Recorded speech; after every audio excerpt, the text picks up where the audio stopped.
પરને ધર્માસ્તે ક્યારે પર હે આત્માને છોડીને પરમાં જાણવા ગયો ભાવબંધની પરાકાષ્ઠા છે. ભાવબંધ છે, દ્રવ્યબંધ નથી. ધર્માસ્તિકાય જણાય છે એટલે જ્ઞેય બની ગયું ને. અહીંયા જ્ઞાન ને જ્ઞેય, એ જ્ઞેય જ્ઞાન કૃષ્ણ કરતું થઈ ગયો, ખલાસ. ભેદજ્ઞાન શક્તિ બિડાઈ ગઈ. જ્ઞેય ભિન્ન ને જ્ઞાન ભિન્ન રહ્યું. એટલે ધર્માસ્તિકાયનો પ્રતિભાસ થાય છે. એમ આવ્યો ને જરાક વાર, થોડીક વાર જણાય છે એ તારું સલ્ય હમણાં રાખ. પણ એક આચાર્ય ભગવાન સંતો કહે છે કે ધર્માસ્તિકાયનો પ્રતિભાસ થાય છે જ્ઞાન, તારા જ્ઞાનમાં. એ તારા જ્ઞાનને તો જો. પછી ધર્માસ્તિકાય જણાય છે એ તો સલ્ય ગયું, એટલું તો નિવૃત્તિ લીધે કે નહીં એને. હે પર જણાય છે એ તો કાઢ્યું. પણ પર જણાય છે, પ્રતિભાસ જ્ઞાનમાં થાય છે, એવું જ્ઞાન જણાય છે એમ તો લે. પછી લીધું તારું તો વાં લક્ષ જાય છે. એ જણાય છે તો જ્ઞેય બની જાય છે. ત્યારે એ નથી જણાતું તો એનો પ્રતિભાસ થાય ધર્માસ્તિક આદિનો. એટલું તો જ્ઞેય ખરું કે નહીં. શિષ્ય કહે છે કે આ બનાવને કે નહીં, કાંઈ વાંધો નથી, હું બેઠો છું. તે એટલું જ્ઞેય બનાવ્યું એને કે સાહેબ ધર્માસ્તિકાય જ્ઞેય થતું તો એને બેબંધ કર્યું. તમારા કહેવાથી ધર્માસ્તિકાય જ્ઞેય નથી બનતું, પણ ધર્માસ્તિકાયનો જેમાં પ્રતિભાસ થાય છે દર્પણની માફક, એ ધર્માસ્તિકાયનો પ્રતિભાસ થાય છે. એ પ્રતિભાસ તો જ્ઞાનની પર્યાય છે, સ્વચ્છ છે. સાહેબ એને જાણું છું, જાણ કાંઈ વાંધો નથી. થોડીક વાર બેઠો, પ્રયોગ કર્યો કે સાહેબ દર્શન તો થયા નહીં, હવે શું કરવું? આ તમારી પાસે કાંઈક તમે છુપાવો છો બહુ. હું છુપાવતો નથી. તારી ભૂલ ટાળવાના પ્રયોગના પગથિયે બતાવું છું ક્યાં ક્યાં જીવની ભૂલ પડે છે. તો પર્યાયને જોવા રોકાણો. સદભૂત વ્યવહારમાં આવ્યો. હે સદભૂત વ્યવહાર સુધી આવ્યો. બોલો પ્રયોજન ક્યાંથી પદાર્થ? ત્યારે હવે શું કરવું કે જે જ્ઞેયનો પ્રતિભાસ થયો છે ને, એ જ્ઞાનની પર્યાય છે ને, એનું નામ જ્ઞાકાર જ્ઞાન છે. જ્ઞાન પણ નહીં અને જ્ઞેય પણ. સાંભળજો, સમજવા જેવી વાત છે કે જ્ઞાકાર જ્ઞાન થયું. તો હવે ઈ જ્ઞાકાર જ્ઞાનમાં જ્ઞાયક જણાય છે એટલે પ્રયોગ કરવો બેઠો છું. થઈ ગયો અનુભવ. એવી આ જે શાસ્ત્રો છે ને કુંદકુંદના, ભાઈ અનુભવની પ્રધાનતાથી લખાણ છે. આ જાણવાના વિષયમાં આમાં નથી. અધ્યાત્મમાં જાણવાના વિષય જણાવે છે, પણ એને જણાવવા નથી. જણાવવો છે આત્મા. આત્માએ જણાવવો છે ને આત્માનો અનુભવ કેમ થાય પ્રયોગથી. એ બે વાત એને આમાં કરી છે અધ્યાત્મ શાસ્ત્રમાં. એ આગમમાં નથી. ગમે એટલા આગમ ધવલ માધવલ વાંચો તમે, છે છૂટો છો ન એમને બધી જીનવાણી નિમિત્ત જ છે સમ્યક દર્શનને. પણ કુંદકુંદની વાણી એટલે ખલાસ, તીકી તમતમથી. અને કુંદકુંદની વાણીથી ઘણા જેવો 2000 વર્ષમાં પાયમાં એવો ઇતિહાસકાર કહે છે. સમયસારથી ઘણા પાયમાં. એવી આ જીનવાણીમાં કોઈ અપૂર્વ વાત આમાં આવી ગઈ છે કે ધર્માસ્તિકાય જણાય છે રહેવા દે, તને જાણનાર જણાય છે એમ લે ને. કે ધર્માસ્તિકાય ન જણાય તો ધર્માસ્તિકાય જેમાં પ્રતિભાસ થાય એવી જ્ઞાનની પર્યાય જણાય કે નહીં. એ પર્યાય આત્મા નથી. તે એ પર્યાય જેમાં પ્રતિભાસ થાય છે એ જ્ઞાનની પર્યાય, એ અજીવનો ભેદ છે. જા એ વિશ્વ થઈ ગયું અનેક રૂપ નાશવાન પર્યાય તો છે. પર્યાય દ્રષ્ટિ થઈ ગઈ તારી. પર્યાયની જોવાનું અમે ક્યાં કહ્યું છે? અમે તો જ્ઞાકાર જ્ઞાનમાં અમને જ્ઞાયક જણાય છે, અને જ્ઞાકાર જ્ઞાનમાં તને આત્મા તો જણાઈ રહ્યો છે. બાળકો વર્ષવને જ્ઞાકારે છે બધાની પાસે અત્યારે થાય છે હો. અને એ જ્ઞાકારમાં જ્ઞાયકનો પ્રતિભાસ છે એ વાત સાચી છે, પણ નિગ્લેક્ટ કરે છે. જાણનાર જણાય છે એ કહેતો નથી ને આમ આમ કર્યા કરે છે. મરી ગયું એમને. ઇન્દ્રિય જ્ઞાન ઊભું થયું, આખો સંસાર ખલાસ ખતમ થઈ ગયો.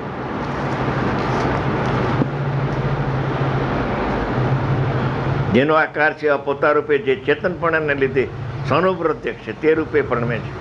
આ પ્રમાણે ખરેખર દ્રવ્યનો સ્વભાવ છે. પરંતુ જે સમસ્ત જ્ઞેયને નથી જાણતો, લ્યો, જે કોઈ આત્મા સમસ્ત બધા પ્રકારના સ્વપર જ્ઞેયો ધ્યેયની વાત રાખીને આ જ્ઞેયની વાત કરે છે. ધ્યેય સુરક્ષિત જેને હોય એને જ જ્ઞેયો સમ્યક પ્રકારે જણાય. જેના હાથમાં ધ્યેય નથી આવતું એને જ્ઞેયો સમ્યક પ્રકારે જણાતા નથી. જ્ઞેયોમાં આત્મબુદ્ધિ કરે છે. જ્ઞેયના નામે પણ જ્ઞેય જ્ઞાયક સંકલ્પ દોષ કરી લે છે. જેમ સમસ્ત દાયને નહીં દહતો અગ્નિ, કેમ કે અગ્નિ તો બધાને બાળે, થોડાને બાળે ને થોડા ન બાળે એવું ન હોય. એમ જ્ઞાન એને કહેવાય કે સર્વને જાણે. કોઈ પણ એક દ્રવ્ય ગુણ પર્યાય જ્ઞાનમાં જાણવામાં બાકી રહેતું નથી. પણ જાણવાની વિધિ કોઈ અપૂર્વ છે. એ જ્ઞાન ડાયરેક્ટ જાણતું નથી, ઇનડાયરેક્ટ જાણે છે. એક જયસન આચાર્ય ભગવાન થયા છે, એણે સમયસારની ટીકા કરી છે. એમાં નિર્જરાધિકારમાં 210, 11, 12, 13 4 ગાથા છે. આહાર, પાણી, પુણ્ય અને પાપ 4 ભેદ કર્યા છે. કે એ મુનિરાજ આહાર તો લે છે, તો આહારને જાણે છે કે કંઈ બીજું જાણે છે, શું છે? એવો વિકલ્પ ઉઠાવીને પોતે સમાધાન કરે છે કે આહારને અમે જાણીએ છીએ. કેવી રીતે જાણીએ છીએ? દર્પણ મેં આયે હુએ પ્રતિભાસ કે સમાન જાણીએ છીએ. પ્રતિબિંબ, પ્રતિભાસ ને પ્રતિબિંબ, બિંબ, આહાર બિંબ છે અને અહીંયા એનું પ્રતિબિંબ થાય છે. અમે આહારને જાણતા નથી, મૂર્ખા. દર્પણ મેં આયે હુએ પ્રતિબિંબ કે સમાન જાણીએ છીએ. જેમ દર્પણને અમે સામે જોઈએ છીએ તો અમારું મોઢું જણાતું નથી, અમને દર્પણ જણાય છે. તને મોઢું જણાય છે, અમને દર્પણ જણાય છે. એવી વાત છે. એક સમર્થ આચાર્ય થઈ ગયા, પૂજપાદ આચાર્ય. તેઓ શ્રી આ વાતની ચોખવટ બહુ કરી છે એક દોહામાં કે મુનિરાજ, આ સાધક બધા સાધકને લાગુ પડે એવી વાત છે. મુનિરાજનું દ્રષ્ટાંત છે. દેખે છતાં નહીં દેખતો, ચાલે છતાં નહીં ચાલતો, બોલે છતાં અબોલ, તત્વ સ્થિત અડોલ. દેખે, આ પ્રતિમાની સામે હવે કરું છું. પ્રતિમાને સામે ઉભા રહીએ છીએ. મુનિરાજ આવે છે ને, બધા મંદિરોમાં દર્શન કરવા તો આવે ને. દેખે પ્રતિમાને, દેખે, દેખું એમ નથી લખ્યું. દેખે એ 3rd person થઈ ગયો. દેખું એ પોતો આવી ગયું.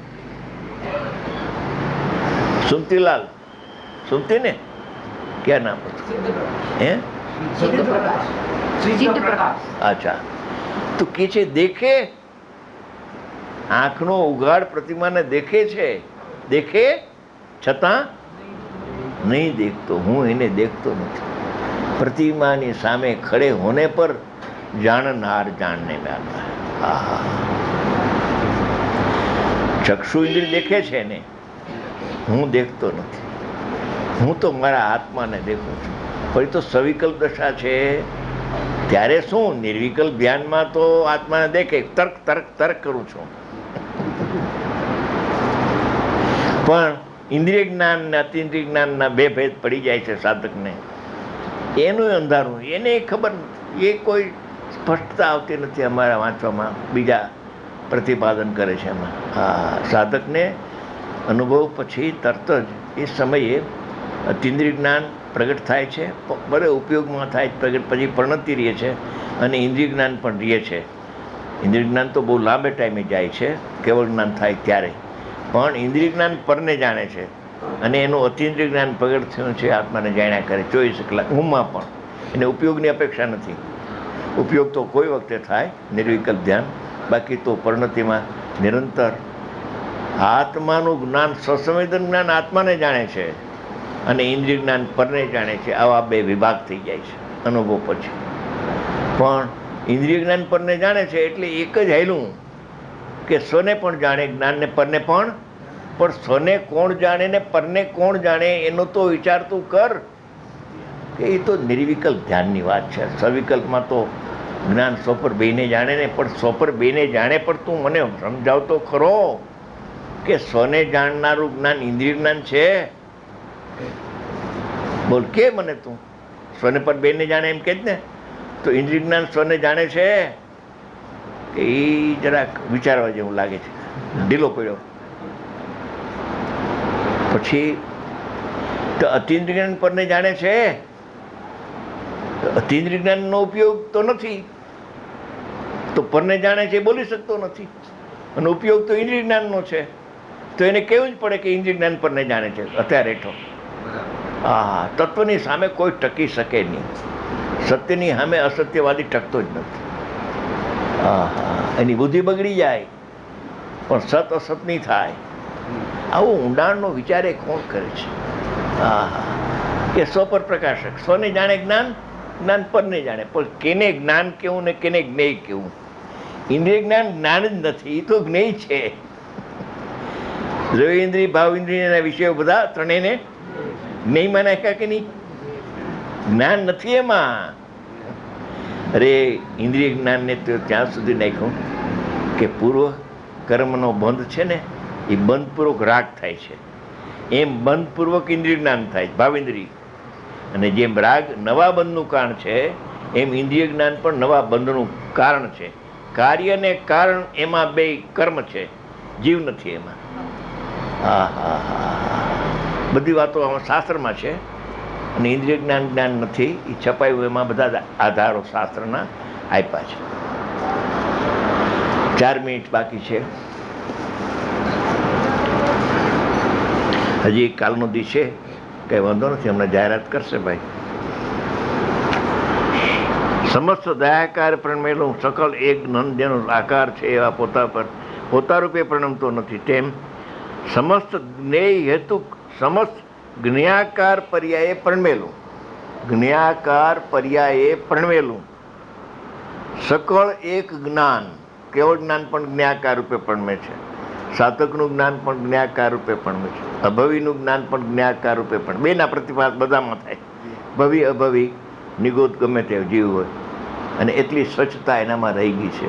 ભલે મિથ્યા તો છે, પણ મિથ્યા તો એને મલિન કરી શકતું નથી. મિથ્યાનો પ્રતિભાસ થાય, દુઃખનો પ્રતિભાસ થાય, પણ જ્ઞાનને દુઃખ કરી શકતું નથી. હા, એ પ્રતિભાસને જોશો ને તો દુઃખ ભીન લાગશે, એટલે જ્ઞાનને જોશો તો હા હા હા, અને દુઃખને જોશો તો દુઃખ મારામાં થયું એમ લાગશે. રાગને દુઃખને જોયા કરે, બસ શરીરને જોવે.